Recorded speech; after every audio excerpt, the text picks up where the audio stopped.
All good? Okay, that's not supposed to. I just want to turn it up. That's fine. A little bit down. Down a little bit. Is it? Oh, okay. There you go. There you go. Now I don't have to shout anymore. That's good. Thank you.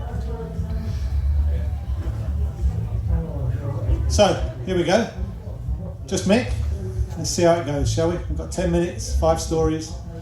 Hope you like them. Okay. His first one.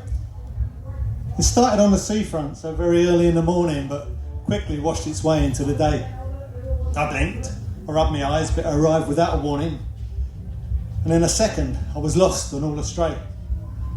As the sun rose from behind us, she was framed in space and time and appeared amidst the ocean, soaking wet.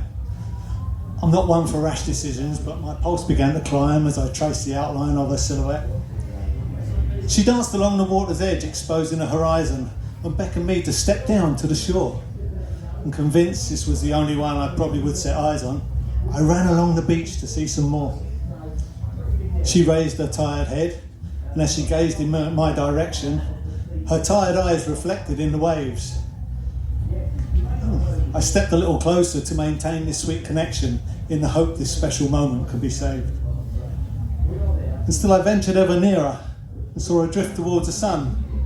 But I was in no kind of mood to let this go.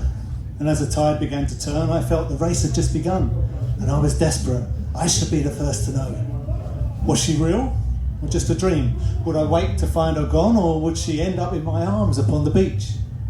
Could she be the kind of masterpiece my eyes could feast upon, or just another apparition out of reach?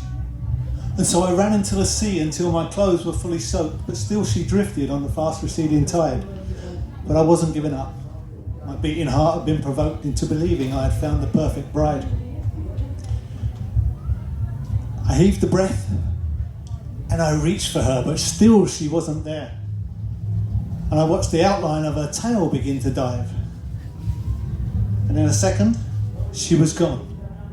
And so I offered up a prayer. I prayed at least this brief encounter would survive. It was daylight and I was sober. So how could I have been deceived by such a beauty brought before me into view? If it was fate, then I was blinded. But still I couldn't quite believe that she'd returned beneath those depths of ocean's blue. But she was definitely there. And yet when my headstone's finally laid, I'm sure they'll argue over what it was I saw. And just how close I came to capturing that very first mermaid before she washed up, just driftward on the shore.